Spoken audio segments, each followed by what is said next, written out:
आज का हमारा टॉपिक होगा मेटालिक रेडियस के बारे में। देखिए, मेटालिक रेडियस किसका निकालेंगे हम? मेटल्स का निकालेंगे। मेटल कौन होते हैं? जनरली एस और डी ब्लॉक के एलिमेंट्स, ठीक है? हम इनका स्टडी करेंगे, ठीक है?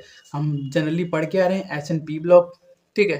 तो हमारा मेन फोकस तो यही नहीं पे होगा, क्योंकि पी ब्लॉक में भी कुछ मेटल्स होते हैं, ठीक है? मेटालिक रेडियस के बारे में देखो, जैसे हमने कोवेलेंट पढ़ा, आयनिक पढ़ा, वैसे ही मेटालिक का भी होगा। कोवेलेंट जैसे हमने सब में हमने क्या कॉमन देखा कि न्यूक्लियस से दो एटम्स का न्यूक्लियस से न्यूक्लियस के बीच में जो डिस्टेंस होगा, जिसको हम बोलते थे इंटर न्यूक्लियर डिस्टेंस, उसको अगर हम r/2 कर दें तो हमको क्या मिल जाता था? किस एक का रेडियस मिल जाता था। तो वैसे ही अगर हम यहाँ पे दो आटम के देखो मेटल होंगे, तो एक मेटल मान लो कोई एक एलिमेंट है जो मेटल है, जैसे मान लो हमने सोडियम का सैंपल लिया, पोटेशियम का सैंपल लिया, तो उसमें मान लो इतना बड़ा सैंपल है तो उसमें एक आटम तो होगा नहीं, उसमें करोड़ों आटम होंगे और सब क्या होंगे? एक दूसरे से बॉन्ड बनाए होंगे, मेटालिक बॉन्ड बनाए होंगे। तो हम क्या करेंगे? दो आटम का सेंटर, न्यूक्लियस के सेंटर से सेंटर के बीच का डिस्टेंस हम नाप लेंगे, जिसको हम क्या बोलते हैं? Inter nuclear distance. और फिर हम क्या करेंगे? r/2 कर देंगे, तो हमको क्या मिल जाएगा? मेटालिक रेडियस मिल जाएगा, ठीक है? आप इसको कैसे लिख सकते हो? उसे मेटल में, जैसे मेटल का न्यूक्लियस हो गया, ये पहला शेल, दूसरा शेल, ये दूसरे मेटल का न्यूक्लियस हो गया, पहला शेल, दूसरा शेल, ये लोग क्या कहेंगे? मेटालिक बॉन्ड बनाएंगे। क्योंकि मेटल हैं तो हम क्या करेंगे? इनके न्यूक्लियस के सेंटर का डिस्टेंस, जिसको हम आर बोलते हैं, आर को क्या बोलते हैं? इंटर न्यूक्लियर डिस्टेंस, ठीक है? आर को क्या बोलते हैं? Inter nuclear distance. हम ये निकाल देंगे और उसके बाद क्या करेंगे? r/2 कर देंगे, तो हमको एक आटम का रेडियस मिल जाएगा। तो मेटालिक रेडियस को कैसे डिफाइन किया जाता है? It is defined as half the internuclear distance separating the metal cores in metallic crystal, ठीक है? क्रिस्टल्स, ठीक है? क्या होंगे? जो सैंपल होता है उसको हम क्या बोलते हैं? क्रिस्टल बोलते हैं, क्योंकि उसमें करोड़ों एटम होते हैं। और जिसमें करोड़ों एटम होते हैं उसको हम क्या बोलते हैं? क्रिस्टल बोलते हैं। अरे यार, नमक देखे हो ना, जब नमक अपने ओरिजिनल फॉर्म में होता है तो बड़ा बड़ा ढोकी की तरह होता है, उसको हम क्रिस्टल बोलते हैं।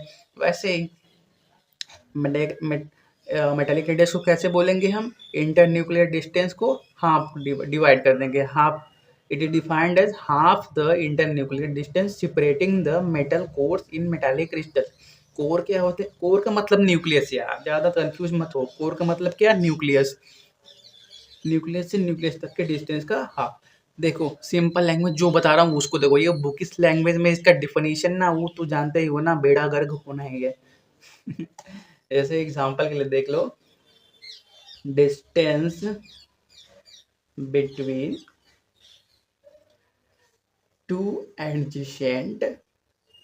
देखो, क्यों हम दो का नापते हैं, क्यों एक का नहीं नापते? रेडियस r/2 क्यों करते हैं? ये सब जब कोवेलेंट रेडियस पढ़ाना शुरू किया था उसी टाइम बता दिया था कि प्रॉब्लम क्या आ रही थी, ठीक है? तो हम वहाँ पे टाइम वेस्ट नहीं करेंगे, हम सिर्फ अपना, मैं ये सोच रहा हूँ कि आपने पिछला वीडियो देखा होगा तो आपको ये सब आता होगा, ठीक है? The distance between two adjacent copper atoms in solid crystal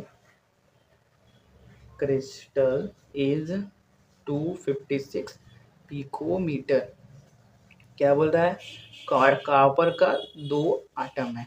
क्या है? कॉपर का दो आटम है किसी क्रिस्टल में, साइज बराबर है। यार साइज तो बराबर बनाओ।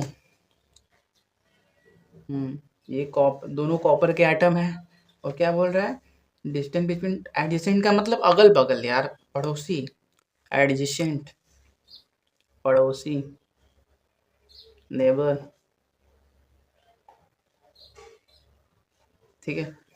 तो क्या बोला है, two adjacent copper atom in solid crystal is 256 picometre. Metal क्या होते हैं यहाँ, सॉलिड होता है ना, तो सॉलिड क्रिस्टल लिखा है। क्या बोल रहा है, ये सेंटर से सेंटर का बीच का डिस्टेंस जिसको हम आर बोल रहे हैं वो 256 पिकोमीटर दिया है।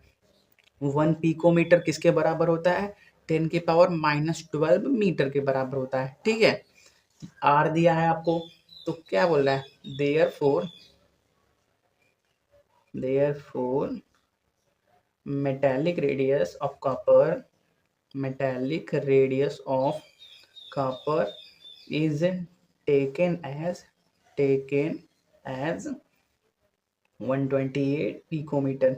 128 कैसे आया, r/2 करके, सिंपल है। क्या है, कॉपर का डू एडजेसेंट कॉपर एटम का इंटरन्यूक्लियर डिस्टेंस 256 पिकोमीटर था, तो मेटेलिक रेडियस कॉपर का कितना होगा, 128 पिकोमीटर। ठीक है।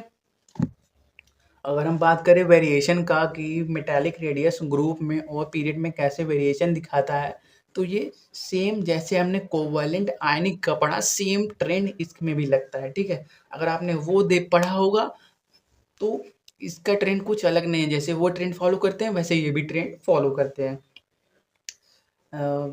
वेरिएशन इन मेटालिक रेडियस, ठीक है। क्या लिख सकते हो आप, they show same variation, they show same variation as like covalent और ionic radii shows in period और ग्रुप, ठीक है। जैसे वो ये दोनों पीरियड और ग्रुप में दिखाते थे अपना वेरिएशन, घटते बढ़ते जैसे थे वैसे ही मेटालिक रेडियस का होगा। ठीक है,